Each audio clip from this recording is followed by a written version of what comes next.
आपने राजनीति की शुरुआत कैसे की? राजनीतिक शुरुआत मैंने नहीं करी जी। हमारे परिवार में राजनीतिक शुरुआत करने वाले स्वर्गीय बड़े भाई वीरेंद्र न्यांगली थे। उन्होंने इस मुकाम को हासिल करने के लिए इस लड़ाई को शुरू किया और उसके बैकअप में हम पीछे से उनके जाने के बाद हम लगे हुए हैं, इसलिए हमने शुरुआत की। वीरेंद्र सिंह न्यांगली हैं स्वर्गीय, उन्होंने शुरुआत की। उनका जब हत्याकांड हुआ उसके बाद में मनोज सिंह न्यांगली विधायक होने के नाते उनके आरोपियों को जो सजा मिली उनसे कितने संतुष्ट हैं? देखिए, ये न्यायालय का न्यायिक प्रक्रिया है। न्यायिक प्रक्रिया में जिसको सजा मिले हम उससे संतुष्ट थे। सेशन कोर्ट से उनकी सजा हुई, हाई कोर्ट से बरी हुए, उसके बाद हम अपील में सुप्रीम कोर्ट में खड़े।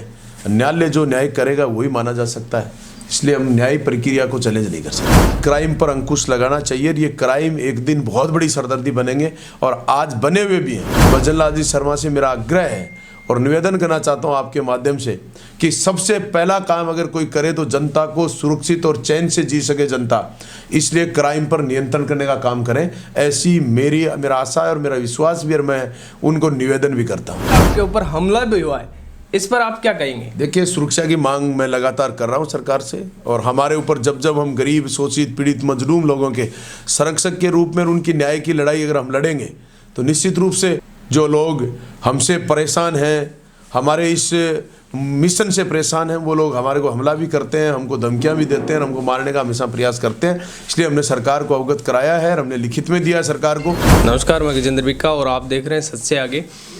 आज हमारे पास राजस्थान के लोकप्रिय विधायक मनोज सिंह न्यांगली बैठे हैं और उनसे आज चर्चा करेंगे। नमस्कार सर। नमस्कार। अच्छा सर, सबसे पहला सवाल ये रहेगा कि आपने राजनीति की शुरुआत कैसे की? राजनीतिक शुरुआत मैंने नहीं करी जी। हमारे परिवार में राजनीतिक शुरुआत करने वाले स्वर्गीय बड़े भाई वीरेंद्र न्यांगली थे। उन्होंने इस मुकाम को हासिल करने के लिए इस लड़ाई को शुरू किया और उसके बैकअप में हम पीछे से उनके जाने के बाद हम लगे हुए हैं, इसलिए हमने शुरुआत की। अच्छा, अब राजस्थान में इस वक्त में बहुजन समाज पार्टी का ज़्यादा वर्चस्व नहीं है। उस वक्त में आप बहुजन समाज पार्टी के बारे में क्या राय रखते हैं? देखिए, बहुजन समाज पार्टी का वर्चस्व है, राजस्थान में नहीं पूरे हिंदुस्तान में है। और बहुजन समाज पार्टी अपने एक मिशन और लक्ष्य को लेकर काम करती है। इसलिए सीटें कम आना, ज़्यादा आना, चुनाव हारना, जीतना, ये कोई मायने नहीं रखता। इसलिए बहुजन समाज पार्टी राष्ट्रीय पार्टी है और बहुजन समाज पार्टी अपने दम पर पूरे हिंदुस्तान में चुनाव लड़ती है, इसलिए बहुत बड़ा वर्चस्व है। राजस्थान में ज़्यादा सीटें नहीं आती, आप बहुजन समाज पार्टी से विधायक बने हैं, क्या भविष्य में आप कोई राजनीतिक पार्टी बदलने का कुछ विचार रखते हैं या नहीं? देखिए, भविष्य का मामला तो दुनिया में गर्भ में है, कोई नहीं कह सकता किसका क्या हो। लेकिन मैं बहुजन समाज पार्टी का सिपाही हूँ और बहुजन समाज पार्टी में पिछले 20 वर्ष से काम कर रहा हूँ और बहुजन समाज पार्टी को लेकर हम आगे बढ़ेंगे, ऐसा हमारा हमेशा प्रयास रहेगा। राजनीतिक आपकी विरासत जैसी रही है। वीरेंद्र सिंह न्यांगली हैं स्वर्गीय, उन्होंने शुरुआत की। उनका जब हत्याकांड हुआ उसके बाद में मनोज सिंह न्यांगली विधायक होने के नाते उनके आरोपियों को जो सजा मिली उनसे कितने संतुष्ट हैं? देखिए, ये न्यायालय का न्यायिक प्रक्रिया है।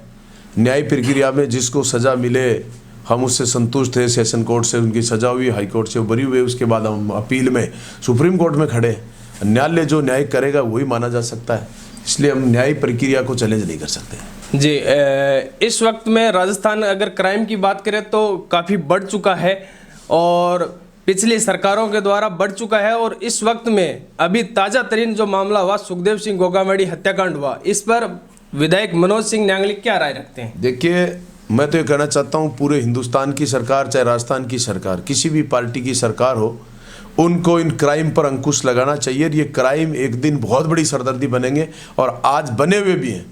अंतर्राष्ट्रीय विदेशों में लोग बैठे हैं, क्राइम आर्थिक अपराध के रूप में क्राइम करने का काम पूरे राजस्थान में नहीं पूरे हिंदुस्तान में कर रहे हैं। इसलिए मैं तो कहता हूँ, माननीय हमारे नवनियुक्त मुख्यमंत्री भजनलाल जी शर्मा से मेरा आग्रह है और निवेदन करना चाहता हूँ आपके माध्यम से कि सबसे पहला काम अगर कोई करे तो जनता को सुरक्षित और चैन से जी सके जनता, इसलिए क्राइम पर नियंत्रण करने का काम करें।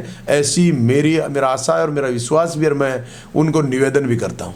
अच्छा, आपका भी विवादों से कई बार नाता पड़ा है और आपने सिक्योरिटी की भी मांग की है, आपको धमकी भी मिली है, आपके ऊपर हमला भी हुआ है, इस पर आप क्या कहेंगे? देखिए, सुरक्षा की मांग मैं लगातार कर रहा हूँ सरकार से, और हमारे ऊपर जब जब हम गरीब, शोषित, पीड़ित, मजलूम लोगों के संरक्षक के रूप में उनकी न्याय की लड़ाई अगर हम लड़ेंगे, तो निश्चित रूप से जो लोग हमसे परेशान हैं, हमारे इस मिशन से परेशान हैं, वो लोग हमारे को हमला भी करते हैं, हमको धमकियां भी देते हैं, हमको मारने का हमेशा प्रयास करते हैं। इसलिए हमने सरकार को अवगत कराया है और हमने लिखित में दिया है सरकार को कि हमारे को जान को खतरा है और रहेगा। अच्छा, सादुलपुर की बात करें तो आप वर्तमान में विधायक है, इससे पहले कृष्णा पूनिया जी विधायक थी, उनके कार्यकाल को आप किस तरह से देखते हैं? देखिए, उनका कार्यकाल अब बीत चुका है और जनता के उनका कार्यकाल ठीक होता है तो जनता ने उनको परिवर्तन नहीं करती, उनको दोबारा राजस्थान की विधानसभा में भेजती। उनका कार्यकाल ठीक नहीं रहा, इसलिए जनता ने मुझे वापस चुना है, क्योंकि जनता के साथ पिछले कार्यकाल में जो तानाशाही, जो बेईमानी, जो भ्रष्टाचार, जो लूट मची, ऐसी कभी भी इस सादुलपुर विधानसभा क्षेत्र में नहीं मची। अभी वर्तमान में विधायक जो मनोज सिंह न्यांगली हैं, उनकी सादुलपुर के लिए क्या प्राथमिकता रहेंगी, किस तरह के कार्य? सादुलपुर की प्राथमिकता, आप सुबह से मेरे पास बैठे हैं, 8 बजे 8:30 बजे आप पहुंचे हैं, अब शायद 11:30 बज गए।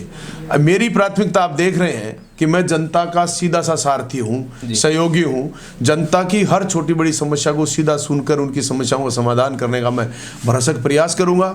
रही विकास के मुद्दे की बात, तो विकास जो भी सरकार सत्ता में जिसको जिम्मेदारी मिली है, जो बजट मिला, उसका हम निश्चित रूप से सदुपयोग करेंगे, जनता के हित में करेंगे और जनता के लिए करेंगे। इसलिए मैं जनता की रोजाना की प्रशासनिक पीड़ाएं हैं, उनको सुनता हूं और सुनकर मैं उनका समाधान करने का भरसक प्रयास करता हूं।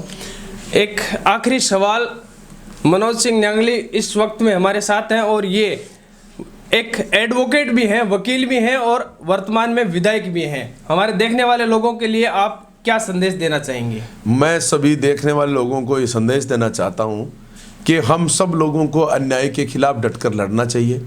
प्रशासनिक अमले जमले को मैं सलाह देना चाहता हूं कि किसी गरीब सामान्य आय व्यक्ति का कार्य निश्चितता उसको सुनकर धैर्य से उसको करना चाहिए। और विशेष करके मेरे सादुलपुर विधानसभा क्षेत्र के मेरे होनहार कार्यकर्ताओं को, मेरी पूरी टीम को, मेरी फौज को ये कहना चाहता हूं कि हम लोगों को सहज सरल बनकर लोगों के हित में, जनहित में जो कार्य हैं उनको कराने के लिए सब लोग एकजुटता के साथ प्रयास करें। हम सब लोग ऐसा ही करने का प्रयास करेंगे। बहुत बहुत धन्यवाद। ये थे हमारे पास सादुलपुर विधानसभा के विधायक मनोज सिंह न्यांगली। इस पर आप लोगों की क्या राय है, आप हमें ज़रूर बताएं। जय हिंद, वंदे मातरम।